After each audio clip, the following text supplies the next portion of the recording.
이스라엘 성지 순례를 하면 코스라는 것이 있습니다. 그래서 우선은 나자렛에 갔다가 또 예리고에 갔다가 예루살렘으로 들어가는데, 예루살렘으로 들어갈 때 그러니까 한 3일 정도 지나서 4일째 정도 되었을 때 제가 예루살렘 호텔에서 우리나라하고 날씨를 비교해 보니까 날이 그리 춥지 않아요. 그래서 창문을 열어놓고 좀 시원하게 잠을 잤습니다. 그랬더니 아침에 일어났더니 몸이 난리가 났어요. 열이 좀 심해지고 오한이 들기 시작을 합니다. 그래서 그 전까지는 반팔을 입고 다니다가 그때부터 긴팔 입었지만 이미 오한이 들면 늦죠. 그래서 보니까 한국에서도 독감이 유행했다면서요. 거기서 감기에 들려가지고 아주 죽다 살았습니다. 그런데 감기에 드니까 우선은 열이 많이 오르니까 일을 하기가 참 쉽지가 않아요. 제가 비디오 촬영하고 또 사진 촬영하는데 여러분들에게 보여드리려고 열심히 촬영을 그 전날까지 했는데, 그날부터는 열이 많이 오르니까 우선은 어떤 증세가 나타나죠? 눈이 잘 보이질 않아요. 한국 사람인지 외국 사람인지 구분도 안 돼요. 그래서 한 번은 자매님이 앞에 가시길래 따라갔더니 얼굴을 봤더니 얼굴이 이상하게 생긴 거예요. 그래서 봤더니 포르투갈이나 스페인 이쪽 사람이었습니다. 그래서 우리나라 사람조차 구분하지 못할 정도로 열이 많이 올라서 제대로 배는 게 없죠. 또 잘 들려요? 잘 들리지도 않아요. 코에서는 쉴 새 없이 콧물이 흐릅니다. 그래서 계속 콧물 흐르는 걸 닦으면서, 왜냐하면 열이 많이 오르게 되니까 의식하지 않는데도 계속 콧물이 줄줄 흐른다는 거죠. 그러니 어때요? 사람들에게 맹구도 아니고 콧물 흘리는 모습을 보여드릴 수는 없잖아요. 그래서 계속 코를 틀어막고 이렇게 다녔습니다. 근데 문제는 뭐였냐면 미사하는 게 문제였다는 거죠. 다른 건 다 괜찮아도 미사는 누가 해줄 수가 없잖아요. 그래서 미사를 매일매일 봉헌해야 되는데, 성지순례 가면 가장 아름답고 가장 치유받을 수 있고 가장 힘을 얻는 것이 바로 거룩한 미사거든요. 우리가 본당에서 하는 미사도 참으로 거룩하지만 성지에서 하는 미사는 좀 색다릅니다. 예수님께서 태어나신 곳, 예수님께서 돌아가시고 부활하신 곳, 예수님께서 기적을 행하신 바로 그 자리에서 미사를 봉헌한다는 것이 너무나 큰 감동이었어요. 그런데 이스라엘 성지에 가면 이제 신부님들이 계십니다. 담당하는 신부님들이 지키고 계세요. 그런데 우리나라 신부님은 테오필로 신부님이라고 해서 무덤성당, 부활성당이라고 하는 예수님께서 돌아가시고 부활하신 곳에서 지키고 계시고요. 프란치스코 작은 형제들 신부님께서 본당 하나씩 맡아서 몇 분씩 지키십니다. 그런데 저희가 미사를 하고 딱 나왔을 때 신부님이 하신 말씀이 우리나라 신부님이 아니셨습니다. 저한테 엄지손가락을 치켜 올리시면서 나이스 그룹이래요. 여태까지 신부님께서 보아왔던 미사했던 그룹 중에서 최고의 그룹이라고 합니다. 왜 그랬냐면 거기서 노래로 미사를 했거든요. 노래로 미사를 하다 보니까 어때요? 굉장히 아름다운 소리가 울려 퍼지죠. 우리 성당은 이렇게 해도 별로 안 울리죠. 이스라엘에 있는 성당은요, 누가 노래해도 잘하는 것처럼 들립니다. 그러니까 울림이 굉장히 좋아요. 그래서 주님께서 여러분과 함께 이런 식으로, 그러니까 함께 하늘에 계신 우리 아버지 막 이런 식으로 하니까 듣기가 아름다워요, 아름답지 않아요? 순례하는 순례객들, 여러 나라의 많은 사람들이 지나가면서 우리가 미사하는 것을 한참 지켜볼 정도로 굉장히 아름다웠습니다. 그래서 신부님께서 저에게 당신이 여태까지 지켜본 그룹 중에서 가장 최고의 미사를 봉헌한 아주 나이스 그룹이라는 거죠. 이 말을 들으니까 또 어때요? 겸손해야 되는데 으쓱했다는 거죠. 그래서 이스라엘까지 와서 한국을 알리고 있구나. 왜냐하면 미사를 봉헌하고 나면 사인을 합니다. 이제 미사를 봉헌한 신부님이 어느 나라, 어느 교구, 어느 본당 제 이름까지 이렇게 사인을 합니다. 사인하면서 좀 자부심이 있었죠. 얼마든지 보시라고 사인도 이쁘게 했어요. 이렇게. 그리고 나서 이제 신부님들끼리 예의가 되겠구나. 그래서 어느 성당 가든지 아름다운 미사를 봉헌하는 곳이 되니까 내일부터도 열심히 아름답게 미사를 봉헌해야 되겠다 라고 생각을 한 그 다음날 감기에 들은 거죠. 그래서 하루 종일 코만 흘리다가 미사를 딱 해야 되는데, 문제는 뭐냐면 미사 시간은 어떻게 해야 돼요? 주님께서 여러분과 함께 이럴 수는 없잖아요. 팔을 벌려서 신자들과 인사하고 또 미사를 봉헌해야 되는데 하염없이 콧물이 흐릅니다. 그래서 주님께 기도했어요. 주님, 쪽팔리지 않도록 도와주십시오. 제가 이스라엘 성지까지 와서 의식하지 못해. 여러분들 그 심정 아십니까? 콧물이 흐르는 걸 알면 마시면 되죠. 근데 느끼지도 못하는데 흘리는 콧물 아세요? 사람 미치게 만드는. 그래서 주님, 제가 미사 시간에 콧물을 흘리는 우를 범하지 않도록 제발 좀 도와주십시오. 머리 아파 죽겠죠. 눈은 잘 보이지도 않죠. 귀도 들리지 않아요. 근데 제가 제일 걱정이 된 것은 콧물이었습니다. 목도 너무나 아파서 노래로 미사를 할 수 있을까라고 걱정이 될 정도였어요. 그런데 미사하기 5분 전까지만 해도 하염없이 흐르던 콧물이 미사하고 성부와 성자와 성령의 이름으로 아멘하니까 멈춰지는 겁니다. 목도 굉장히 좋아졌어요. 미사를 하면서 기적을 체험했죠. 야, 거룩한 곳에 와서 거룩한 미사를 봉헌하니까 주님께서 치유해 주시는구나 하면서 너무너무 기분이 좋았어요. 그렇게 미사를 봉헌하고 나서 10분 정도 지나니까 또다시 콧물이 흐르기 시작합니다. 제 믿음의 효과는 거기까지였던 것 같아요. 미사 안에선 치유받았는데 미사 끝나자마자 또 콧물이 흘렀죠. 그래서 성지순례 하면서 며칠 동안은 계속 손수건으로 코를 막고 다녔어요. 얼마나 추웠는지 몰라요. 저녁에 호텔 들어가면 아침 새벽에 일어나서 짐 싸고 또 저녁 밤늦게 호텔 들어가고 이 일정이 반복이 됩니다. 그런데 정말 문제는 뭐였냐면 호텔에 들어갔는데 빨래를 해야 되잖아요. 근데 물이 뜨뜻한 물이 나오다가 보통 이스라엘 이태리 보면 뜨뜻한 물이 잘 나오는 데도 있지만 잘 안 나오는 데도 있어요. 그러다 보니까 오한이 들고 그냥 옷을 두껍게 입어도 추워 죽겠으니까 물이 손에 닿으면 추워요, 안 추워요? 굉장히 추워가지고 제가 이제 옷을 빠는데 옷을 이제 2벌 정도 가져갔습니다. 하루하루 번갈아 가면서 입을 수 있을 정도로 약간의 여분과 함께. 그러니까 오늘 빨지 않으면 어떻게 해요? 내 일정이 꼬이게 되면 빠를 시간이 없잖아요. 빠를 시간이 있는데 뭐 할 시간이 없어? 마를 시간이 없죠. 그래서 호텔에서 혼자 빨래를 하는데 얼마나 서러웠는지 몰라요. 왜냐하면 손끝에 물이 묻으니까 오한이 더 드는 겁니다. 샤워는 하지도 못했어요. 추워가지고 빨래 이렇게 이제 뭐 의샴푸를 이렇게 버무려 놓고 그다음에 이불 뒤집어 쓰고 한참 있다가 좀 가서 한 번 헹구고 이불 속에 또 들어가고 또 한 번 헹구고 이불 속에 들어가고 이걸 반복하면서 정말 집에 오고 싶었어요. 근데 집에 올 수는 없죠. 왜요? 지도신 분인데 어떻게 집에 올 수 있겠습니까?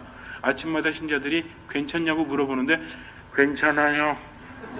이렇게 대답을 하면서 정말 미치는 줄 알았어요. 그래서 제가 성지순례 하면서 처음으로 집에 가고 싶다라는 생각을 했습니다.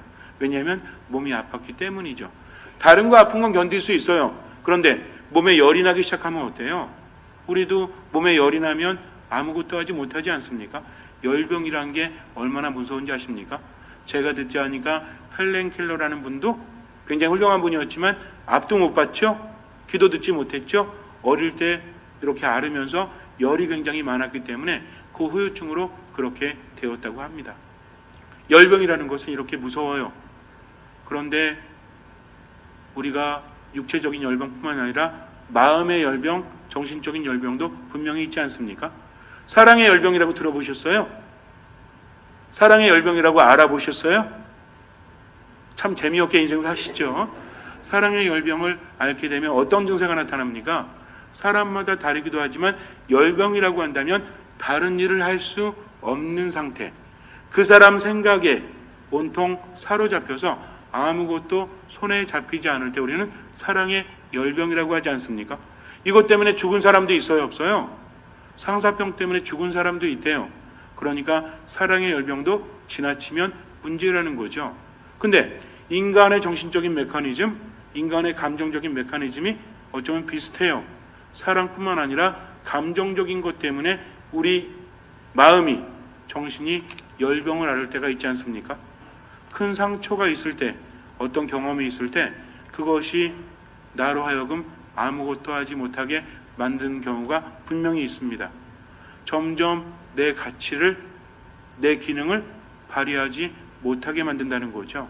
어떤 사람은요, 죽지 못해서 하루하루 살아요. 사람들과 함께 어울리지도 않고 마치 자폐증이 걸린 것처럼 스스로 모든 문을 닫아 걸고 그렇게 살아가지 않습니까? 어떤 사람은 웃지도 않아요. 그냥 침울하게, 공허하게, 우울하게 인생을 살아갑니다. 무엇 때문입니까?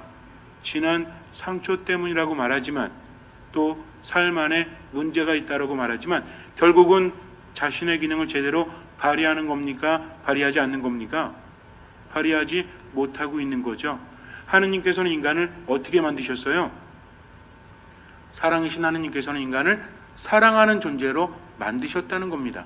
근데 어떤 상처 때문에 무엇 때문에 사랑하지 못하고 그렇게 살아간다면 그 사람이야말로 참으로 행복한 사람이라고 말할 수 없거든요. 내가 행복하지 않으니까 어떻게 합니까? 인간은 행복하지 않으면 불안해지죠? 그렇죠. 지금 뭔가 육체적인 고통이 있거나 정신적인 고통이 있거나 영적인 마음의 고통이 있으면 불안해지지 않습니까? 불안하면 뭔가 비워지는 것 같아요? 아니면 뭔가 채워지는 것 같아요? 뭔가 비워지는 것 같죠? 그러다 보니까 뭘 추구해요? 소유를 추구합니다. 내가 돈이 많아지면 이 불안이 사라질 수 있겠지. 내가 사람들을 내 사람으로 만들면 이 불안감이 채워질 수 있겠지. 내가 능력을 키우면 이 불안함이 없어지겠지 하면서 소유를 추구해보지만 그러나 결과는 참으로 참혹하죠. 아무리 추구해도 채워지지 않는 빈 가슴이 우리 안에 있다는 겁니다. 왜냐하면 제대로 채우지 못했기 때문이죠. 그러면 또 어때요? 또 실망하게 되고 나락으로 떨어지고 희망을 잃어버리고 살아가지 않습니까? 사람들에게 사랑을 전해주기는커녕 스스로 삶이 겨워서 마지못해 하루하루를 살아간다는 거죠. 여러분들의 마음속에는 이러한 열병이 없습니까? 미움 때문에, 분노 때문에, 우울함 때문에, 또 다른 무엇 때문에 하느님께서 만드신 그대로 가치 있는 삶을 살아가지 못하면 우리는 얼마나 불행한 존재인지 몰라요. 그래서 더 불행합니다. 내가 원하는 것과 내 안에 있는 영혼이 원하는 것이 서로 다르기 때문이죠. 우리 안에 있는 영혼은 무엇을 바랍니까? 가치 있는 인생을 바라거든요. 네가 너만을 위해서 사는 것이 아니라 하느님께서 만드신 대로 그렇게 사랑을 실천하면서 살아가기를 영혼은 바랍니다. 왜냐하면 그래야만 행복할 수 있기 때문이죠. 근데 우리나라를 보니까 요즘 현대사회를 보니까 어때요? 하느님께서 만드신 대로 세상을 살아가는 것이 아니라 모든 문화가 젊은이로 맞춰져 있죠. 20대가 지나면 주인공이 되지 않아요 이제.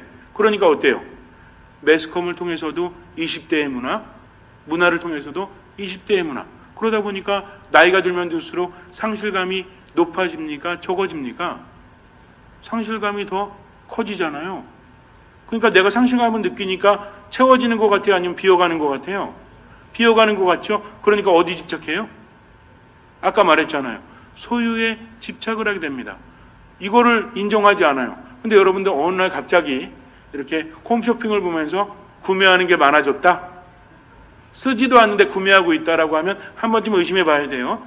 지금 내가 빈 가슴이 있어서 이것을 채우려고 하지 않는가? 어떤 분들은 뭘로 채우죠? 이걸로 채우죠. 한 잔, 두 잔, 세 잔, 네 잔 채워보지만 나중에는 허무함이 더 커지지 않습니까? 그러니까 점점 인생은 혼란스럽고 점점 힘들어진다는 거죠. 처음보다 더 나빠집니다. 그래서 허둥지둥 세상을 살아가요. 요즘에 나이 든 사람들이 자살을 많이 하는 이유도 거기에 있다고 저는 봅니다. 왜냐하면 주체할 수 없는 겁니다. 시간이 점점 흐르고 있거든요. 여기 보니까 아직 20대가 안 되거나 20대인 분들도 있지만 여러분들도 시간 문제예요. 눈 감았다 뜨니까 20대는 후딱 지나가죠. 요즘이 얼마나 불행한 시대인지 아십니까? 옛날보다 수명은 늘어났죠? 옛날보다 정말 늘어났습니다. 예수님 시대에도 40, 50 넘기 쉽지 않았대요. 그럼 저도 지금 죽어야 돼요. 그러나 지금은 어때요? 인생이라는 것이 길어지지 않았습니까? 근데 볼 게 얼마나 많아요? 들을 게 얼마나 많아요? 눈 감았다 뜨니까 일주일 지나고 한 달 지나고 1년 지나죠? 근데 정작 중요한 것은 지금을 살아가지 못하도록 우리의 영혼을 좀먹고 있기 때문에 여러분들 정신 차리셔야 돼요. 그래서 제가 뭐 많이 보지 말라고 그랬어요? 텔레비전 많이 보지 말라. 텔레비전 많이 보면 뇌도 멈춘다고 하지만 여러분들 얼마나 우울해지는지 몰라요. 왜? 내 얘기가 아니기 때문입니다. 영적으로 점점 고갈되어 가고 있기 때문이죠. 그런데도 중독이 되어서 의존이 되어서 남용이 되어서 텔레비전에 눈이 붙어 있다면 우리들의 영혼은요 점점 마약과도 같이 그렇게 시들고 있는 겁니다. 요즘 보니까 담배를 끊어라, 술을 끊어라 라고 말하고 있지만 제가 진단할 때는 현대사회에서 인간을 더 병들게 하는 것은 바로 텔레비전입니다. 그렇다고 안 볼 수는 없잖아요. 그죠? 그러나 안 볼 수는 없지만 너무 많이 보는 것은 안 된다는 거죠. 그럴수록 영혼의 생기를 잃어가기 때문에 그래요. 만약에 여러분들이 밤에 잠을 잘 이루지 못하거나 왠지 모를 불안감에 아무것도 할 수 없거나 또는 스마트폰 같은 거를 옆에 두지 않으면 불안해진다라고 하면 이미 내 영혼은 메말라가고 있는 겁니다. 고독을 즐기지 못한다는 거죠. 왜 그런지 아십니까? 불안하잖아요. 불안하면서 스스로 자꾸 죽음을 향해서 가니까 뭘 못 견디는 거예요? 혼자 있는 것을 견디지 못하는 거죠. 떨어진다는 것은 고독이 뭔지 아십니까? 왜 인간은 고독을 두려워하는지 아세요? 고독이라는 것은 혼자 있다는 거죠. 혼자 있다는 것은 누구로부터 떨어지는 거예요? 하느님으로부터 떨어지는 경험이기 때문입니다. 그러니까 진짜 고독이라는 것은 하느님 안에 머물지 못하는 것이지 혼자 머물면서 하느님을 느끼면 그것은 고독이 아니에요. 고독이 아니라는 거죠. 근데 하느님 안에서 치유받지 못하고 하느님 안에서 자꾸만 힘을 받지 못하니까 점점 힘들어질 수밖에 없죠. 여러분들 문제를 제대로 찾지 않으면 제대로 치유받을 수 없습니다. 그래서 우리 영혼이 병들어하고 있나, 우리 마음이 열병에 시달리고 있지 않나 다시 한번 생각해 봐야 돼요. 근데 문제는 뭐냐면 이런 열병을 우리 스스로 고칠 수 있어요, 없어요? 없으니까 문제입니다. 이게 문제라는 거죠. 아무리 대단한 사람들도 거기에 대한 방법을 제시해 주지 않아요. 그런데 오늘 복음을 보니까 어때요? 예수님께서 시몬 베드로와 안드레의 집에 가셨죠? 근데 거기 누가 살고 있었어요? 시몬 베드로의 장모도 함께 살고 있습니다. 이게 원래 시몬 베드로의 집인지 장모의 집인지 아무도 알 수 없어요. 어떤 분들은 시몬 베드로가 대릴사이였다고 하는데 그럼 안드레아는요? 대릴사이인 주제에 동생까지 데리고 들어가서 살아요? 이거 좀 심하잖아요. 그러니까 알 수는 없어요. 그런데 여기에 대한 해석한 것 중에 재미있는 게 참 많습니다. 성경엔 나오지 않지만 여러 가지 추정이 가능하다는 거죠.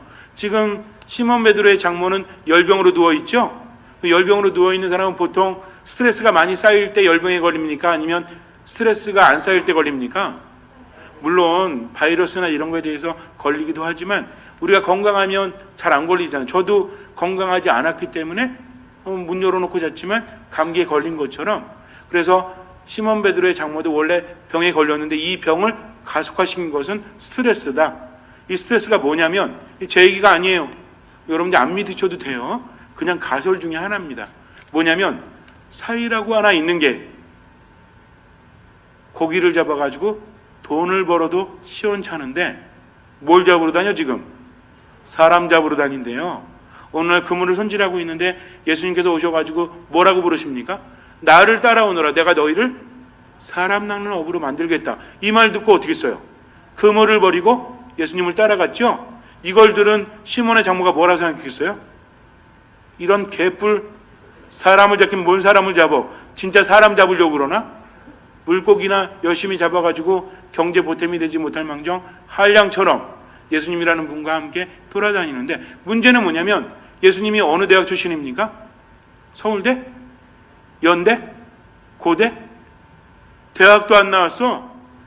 근데 뭐 스승이라고 따라다니면 국물이 있겠어요, 없겠어요? 별 볼 일이 없는 거죠.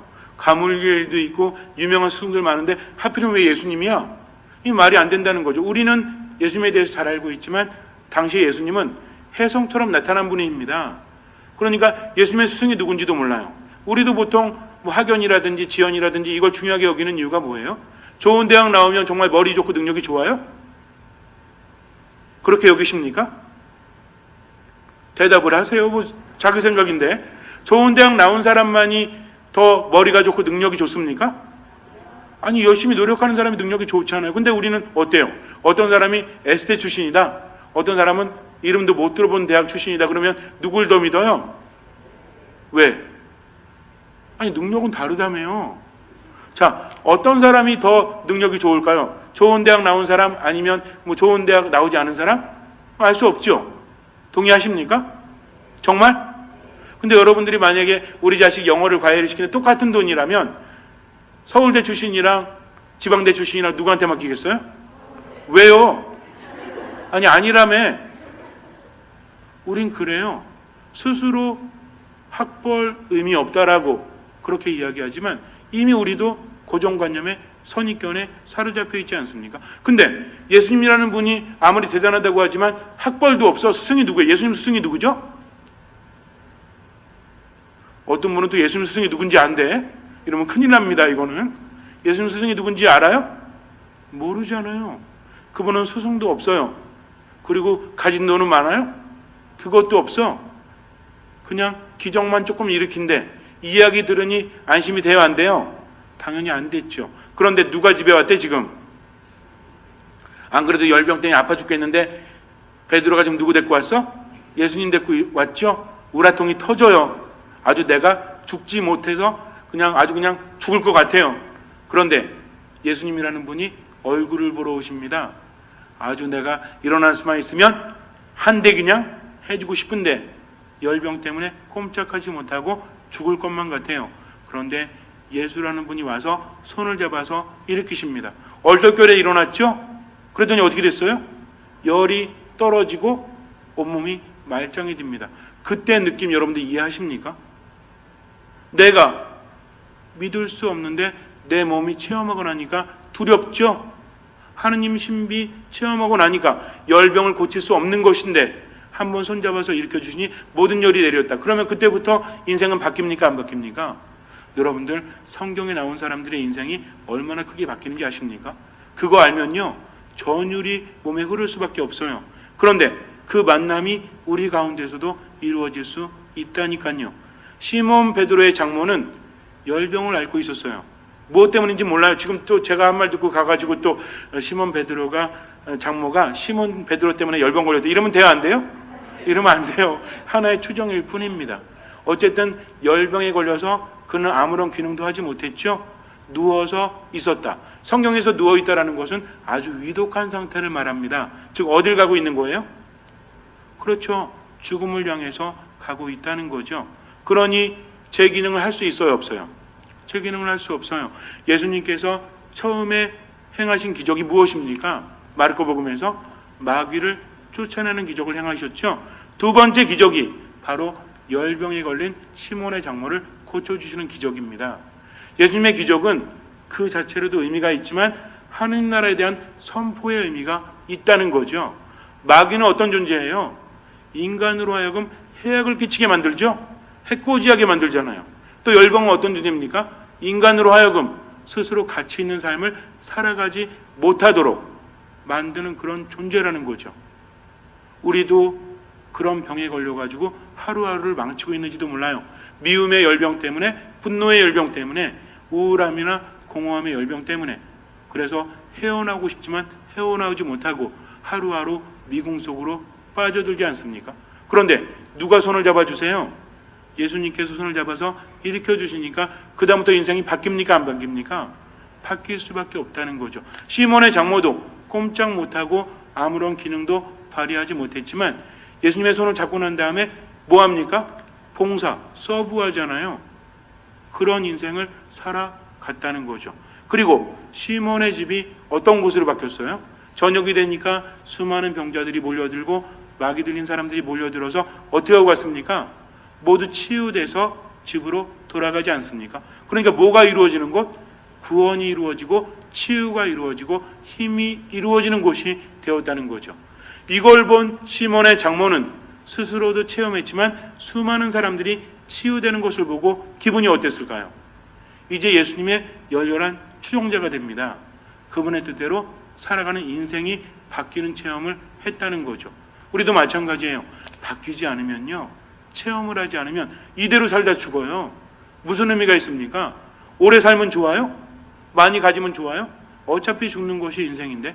그렇다면 지금의 내 인생이 보다 의미 있고 가치 있게 살아가는 것이 낫지 않습니까? 우울해서 공허해서 힘들기보다는 내 안에 있는 열병이 치유되어서 하나님의 뜻대로 다른 사람에게도 의미 있는 삶을 살아간다면 얼마나 행복할까요? 여러분들 다시 한번 생각해 보셔야 돼요. 사랑한다는 거 있죠? 예수님 사랑하라고 하셨죠? 아니 힘들어 죽겠는데 왜 사랑하라고 하시나? 이게 아니라 사랑하는 사람만이 행복할 수 있기 때문입니다. 병든 사람은 절대로 사랑할 수 없기 때문에 그래요. 그렇다면 사랑하는 사람은 병들지 않고 마음이 행복한 사람이죠.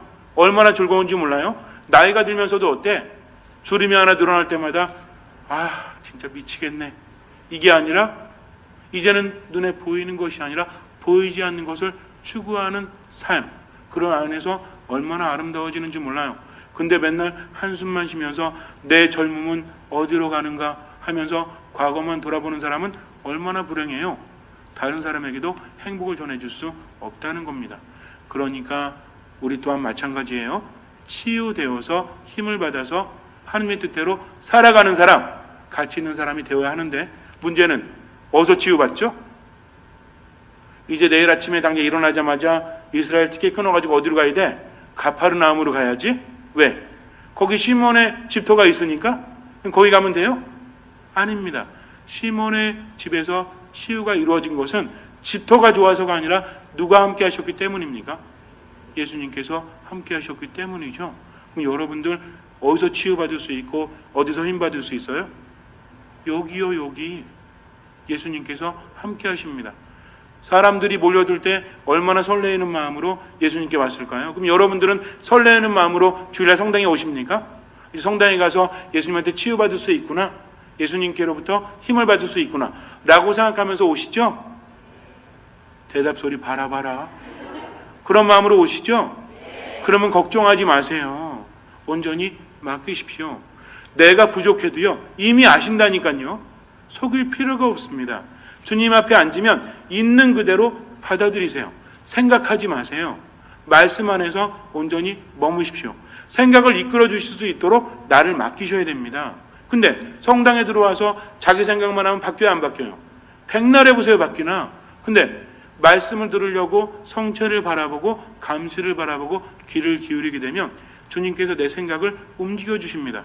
그러면서 이거구나 하면서 커다란 체험이 이루어지고 치유가 이루어지고 힘이 생기니까 그 다음 날부터 살아가는 게 바뀌어요, 안 바뀌어요?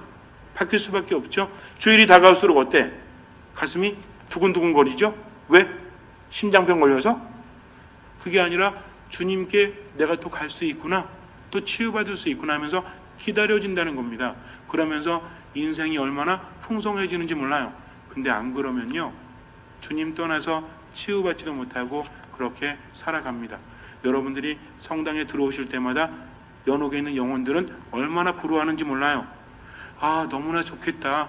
성당 가서 치유받고 하나님께 힘을 받을 수 있으니. 누구만 몰라? 우리만 몰라. 그러니 이제라도 깨달아야 되지 않습니까? 잠시 눈을 감으세요. 분노에 휩싸여 있다면, 미움에 휩싸여 있다면, 삶의 우울함으로 인해서 점점 자신감을 잃어간다면 주님께 의탁하십시오. 주님께 치유받으십시오. 그러면 걱정은 사라지죠. 주님 안에서 힘을 받고 치유받으니 두려울 것이 무엇입니까? 온전히 주님 안에 머무십시오. 미사의 거룩함 안에 내 모든 것을 맡기십시오. 주님께서는 그 믿음을 보시고 우리 삶에 놀라운 기적을 일으켜 주실 것입니다.